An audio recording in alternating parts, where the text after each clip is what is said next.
Prudente. Para casos de golpes bancários envolvendo vazamento de dados têm se tornado cada vez mais frequentes e acendem um alerta importante para consumidores e também para instituições financeiras. Em situações como o chamado golpe do falso funcionário, criminosos estão utilizando informações sigilosas para ganhar a confiança da vítima e aplicar fraudes, levantando questionamentos sobre a segurança dos dados e a responsabilidade dos bancos nestes episódios. Aqui em São Paulo, decisões judiciais têm reforçado o entendimento de que instituições financeiras podem sim ser responsabilizadas com base no Código de Defesa do Consumidor, na Lei Geral de Proteção de Dados Pessoais e também em entendimentos do Superior Tribunal de Justiça. Para explicar melhor como a Justiça tem tratado estes casos e quais são os direitos do consumidor, eu converso a partir de agora com o advogado especialista, o Dr. Lucas Pires Maciel. Tudo bem, doutor? Boa tarde. Boa tarde, Thiago. Boa tarde a toda a sua audiência. É um prazer estar aqui com vocês. Muito bom tê-lo aqui na Jovem Pan News Presidente Prudente.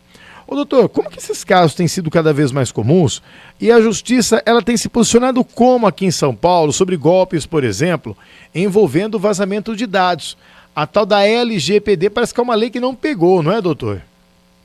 É muito importante esse tipo de prestação de serviço à comunidade, Thiago, porque realmente é um caso que tem acontecido com muita frequência e os consumidores estão sendo muito prejudicados por isso. Haja vista que, confiando, se tratar de alguém de dentro da instituição bancária, acabam realizando certas transações, certas situações que, de fato, causam sérios e graves prejuízos, muitas das vezes aí porque confiam plenamente como sendo alguém do banco. O judiciário tem sido bastante, apurando bastante isso com calma, verificando cada caso que tem ocorrido e realmente colocado aí as instituições bancárias numa situação aí de realmente terem muito mais cautela, cuidado, porque o judiciário tem sido bastante contumaz em dizer sobre a responsabilidade das instituições bancárias nesse tipo de caso. É obviamente que a questão da Lei Geral de Proteção de Dados é uma lei que tem que ser aplicada, tem que ser sim colocada aí como algo importante, e só que obviamente que ela ainda está em fase de aplicação, em fase, em certas ocasiões não tem sido efetivamente cumpridas as determinações, mas o que nós temos que fazer é denunciar para a Agência Nacional de Proteção de Dados, reclamar nos PROCONs, fazer boletim de ocorrência, procurar o Poder Judiciário, porque lamentavelmente, as coisas só pegam quando dói no bolso. Então, realmente, o que surge aí é a necessidade de uma maior fiscalização, de uma maior pressão popular, para que as pessoas acordem para essa realidade.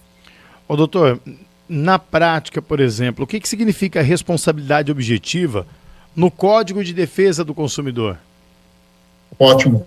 A responsabilidade civil, Thiago, e todos que nos ouvem, é uma responsabilidade um pouco diferente da comum, entre aspas, porque a responsabilidade objetiva, ela não pressupõe a necessidade de nós termos que demonstrar um nexo causal. Basta ter a conduta e o dano que presume-se ocorrido nexo causal. Então, em outras palavras, o simples fato do consumidor ter sido lesado por alguma situação envolvendo uma instituição bancária, por exemplo, tendo a conduta e tendo o dano, já há uma presunção de que houve a responsabilização da instituição bancária com base nas letras do Código de Defesa do Consumidor, que é bastante forte em relação à ocorrência desse tipo de dano envolvendo aí o nosso usuário dos serviços bancários. Bom, para quem está chegando agora, estou conversando com o Dr. Lucas Pires Maciel, ele é advogado especialista em direito do consumidor. Estamos falando aí sobre alguns direitos relacionados a golpes bancários e a possível responsabilização das instituições financeiras. Doutor, vamos falar um pouquinho da LGPD?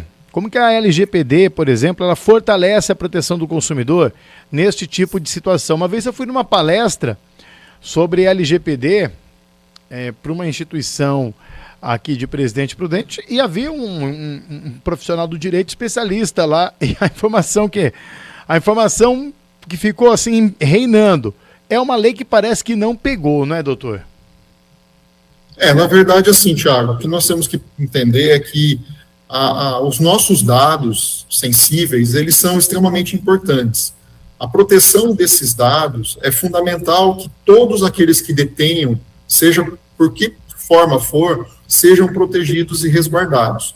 A venda de informações, passar dados de consumidores, de usuários para terceiras pessoas, é considerado prática ilegal. E nós temos que ter uma preocupação muito forte em relação a isso, porque a partir do acesso a esses dados sensíveis das pessoas, é possível que com isso ocorram possíveis fraudes, não só com esse falso do golpe, com esse golpe do falso funcionário, mas também as pessoas conseguem abrir conta bancária com essas informações das pessoas. É possível também que se abra uma conta, é possível que abra-se uma nova linha telefônica, e tantas outras coisas podem acontecer. Então, esse tipo de situação em que há o vazamento de dados dos usuários é algo extremamente grave. E se nós temos ainda sérios problemas em relação a isso, é porque muitas das vezes também o consumidor, às vezes as pessoas não denunciam. Então, é possível que nós façamos a denúncia junto à Agência Nacional de Proteção de Dados, à polícia, ao Ministério Público, para que as instituições bancárias aumentem ainda mais o sigilo dessas informações, desses dados, para que, de fato, não haja esse tipo de vazamento e acabe, gerando aí um problema sério com relação à aplicação da Lei Geral de Proteção de Dados, que deve, sim, pegar para que as pessoas sejam protegidas e tenham seus direitos resguardados, tamanha importância dessa questão aí para o nosso direito. Ô doutor, e como a justiça tem avaliado a chamada culpa da vítima em golpes assim que são cada vez mais sofisticados?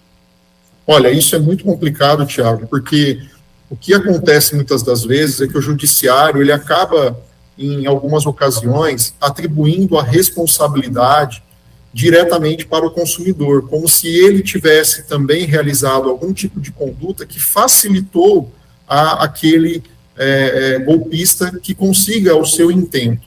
Então, isso é uma coisa que a gente tem que tomar muito cuidado, e as pessoas têm que cada vez mais desconfiarem desse tipo de ligação, desse tipo de abordagem, porque raramente o banco vai ligar para o consumidor para pedir alguma coisa, para pedir certas transferências. O ideal é que sempre que você receber um tipo de ligação como esse, que você desconfie, vá até a agência, tente ir até o gerente que cuida da sua conta, vá em loco ou ligue diretamente no número fixo, para que, de fato, não haja nenhum tipo de possibilidade amanhã de que o banco alegue que você também participou de uma forma a não ter as cautelas, os cuidados necessários para que esse golpe acabe ocorrendo.